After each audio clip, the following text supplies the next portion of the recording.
agora finalizar essa parte dessa abordagem mais básica da fisiologia pancreática, tá? Falando sobre os nervos, a inervação do tecido pancreático. E aí a gente vai falar aqui da regulação. Então, o pâncreas, ele sofre uma regulação neurogênica, tá? Onde a gente vai ter o sistema nervoso autônomo atuando, regulando esse pâncreas. Não só ele, mas a gente tem também uma regulação endócrina desempenhada por aqueles hormônios intestinais que a gente já comentou, tá? Então, na realidade, é uma regulação neuroendócrina, mas agora a gente vai falar dessa regulação mais neural. Então a gente vai ter o seguinte, ó, a gente vai ter nervos parasimpáticos chegando no tecido pancreático e nervos simpáticos. Os parasimpáticos vai ser aquele nervo vago. Então o nervo vago, que se comunica lá com o 10º par de nervo craniano, que faz sinapse com esse 10º par, ele se distribui em diversas vísceras, daquela porção, né, dos quadrantes superiores abdominais para cima, a gente vai ter inervação vagal, e o pâncreas está dentro dessa região, então o pâncreas ele vai receber inervação vagal, ó, ele está aqui, ele recebe o nervo vago aqui. E ele também vai ter inervação simpática. Então o nervo simpático que chega no pâncreas, ele é proveniente do gânglio celíaco, que é um importante gânglio que distribui nervos para diversas vísceras, né? O esôfago, o estômago, o fígado, o pâncreas e a adrenal. Ok? Então vamos entender como é que esses nervos atuam em cima do tecido pancreático. A gente vai ter uma ação tanto no pâncreas exócrino quanto no pâncreas endócrino. Vamos ver como é que é aqui, ó. O sistema nervoso simpático e o sistema nervoso autônomo parasimpático, né? Eles vão ser formados por nervos. E esses nervos têm a função de regular as vísceras autonômicas, quer dizer, aquelas que você não tem controle, né? Que bom, que daí você tem o seu corpo tomando meio que no automático, cuidando disso, sem que você se preocupe, né? Então a gente vai ter os nervos simpáticos liberando noradrenalina. A noradrenalina, então, ela é liberada no tecido pancreático e ela vai atuar onde existirem receptores para ela, quer dizer, receptores adrenérgicos. No pâncreas, gente, a gente vai ter receptor para noradrenalina nas células beta, tá? Que são os receptores alfa 2, e nas células alfa, que são os receptores beta 2. Entenderam? Então a célula beta tem receptor alfa e a célula alfa tem receptor beta, tá? Só para dar mais nó na cabeça da gente, né? Então os receptores alfa 2 são aqueles que a gente vê em terminações neuronais, né? Os neurônios adrenérgicos, eles apresentam esse receptor e ele faz uma autorregulação da secreção de noradrenalina. Então, na verdade, quando ele é ativado, ele inibe a célula, ele avisa a célula que já secretou demais, que é para parar. Então, aqui na célula beta, ele vai ter esse efeito inibitório, e aí a célula beta vai produzir menos insulina. Então, quando a gente tem descargas simpáticas, a gente tem uma redução da secreção da insulina. Por quê, gente? Sabe aquela reação luta e fuga, né? A gente precisa, então, em situações de estresse, de um aporte energético maior. Então a gente precisa ter maior disponibilidade da molécula energética, que é a glicose. Então a gente tem que tirar a ferramenta que diminui os níveis glicêmicos. E a insulina, ela tem esse papel.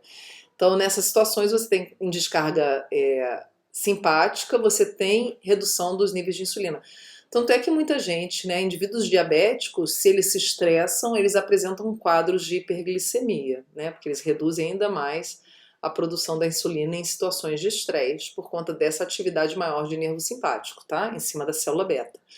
E em contrapartida, a gente vai ter a noradrenalina estimulando as células alfa a produzir glucagon, tá?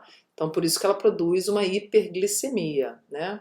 E a gente vai ver que o quadro diabético está associado não só a uma deficiência da insulina, né, como também um aumento da atividade do glucagon, tá? Você tem um desequilíbrio aí nessa balança, né? Então o glucagon é importante. Então esse efeito conjunto, né, diminuir a insulina e aumentar o glucagon, aumenta a glicemia, aumenta os níveis glicêmicos. Então é o seguinte, gente, a gente viu que o glucagon ele vai ser um hormônio que ele vai atuar no sentido oposto da insulina. Então ele é considerado um hormônio contrarregulatório da insulina, porque ele produz um efeito contrário, ele aumenta a glicemia enquanto a insulina diminui. E a noradrenalina, ela também é uma substância contrarregulatória da insulina. Não só a nora, mas a sua filhinha adrenalina também, tá? Vai ter essa mesma esse mesmo efeito hiperglicêmico. Então dificulta a vida da insulina aí. Bom, o sistema nervoso autônomo parasimpático, a gente vai ter o nervo vago chegando no tecido pancreático e liberando acetilcolina, inervação vagal. Como é que é esse efeito vagal em cima do tecido pancreático, gente, da acetilcolina? Vai ser através dos receptores M3 nas células beta. A gente não tem as células alfa sofrendo ação da acetilcolina, tá? Só as células beta vão ter receptor colinérgico e vai ser o M3. O receptor M3 vai ser o receptor que vai estar amplamente distribuído no trato gastrointestinal, praticamente em tudo, desde a glândula salivar até peristaltismo de esôfago, a contração gástrica, né, da mucosa da parede estomacal, peristaltismo intestinal, secreção, enfim, M3, trato gastrointestinal M3. E aí as células beta vão ter M3 também, e ele vai ter um efeito estimulatório em cima dessa célula, e aí ela vai liberar insulina. Então, lembrando que a acetilcolina está associada com digestão, então ela ativa toda a história digestiva e também estimula a produção da insulina para auxiliar na remoção dessa glicose que foi liberada a partir da digestão de carboidrato, né? Então a gente vai ter aí a insulina entrando na jogada, diminuindo a glicemia, né? Segurando essa glicemia. A acetilcolina também vai atuar em receptores M3 presentes nas células acinares, como a gente já falou, né? Tanto as acinares quanto a do ducto, né? Então atuando no ácino como um todo. E esse efeito é estimulatório, então levando à produção do suco pancreático, tá?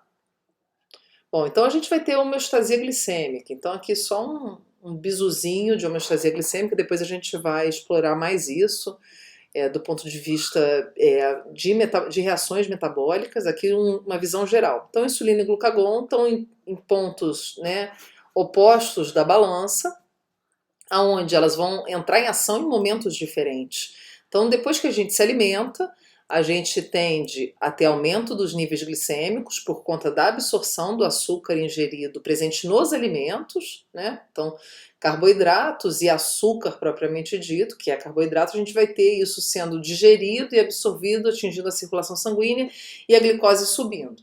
A gente viu que também a própria ação da acetilcolina no trato gastrointestinal já antecipa essa secreção da insulina.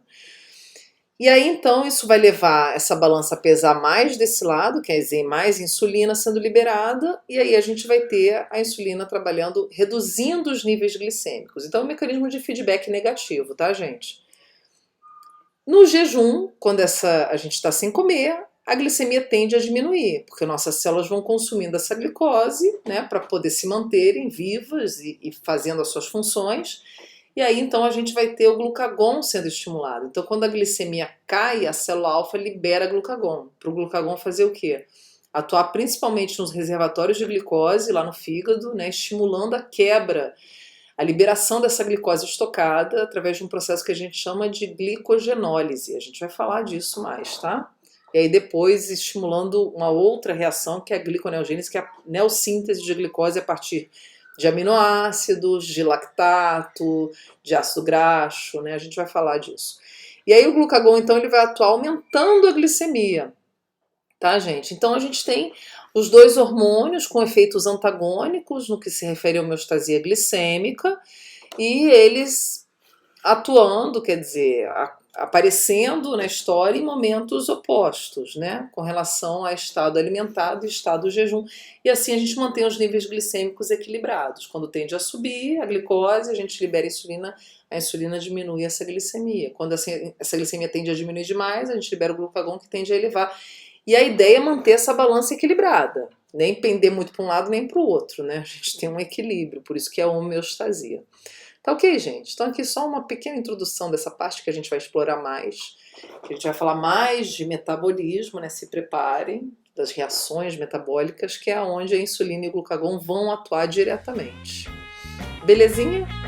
Então a gente se vê nos próximos vídeos falando agora, a gente vai entrar mais no universo da insulina e entender mais um pouquinho sobre essa molécula, como é que ela é produzida, liberada e como é que ela atua. Ok?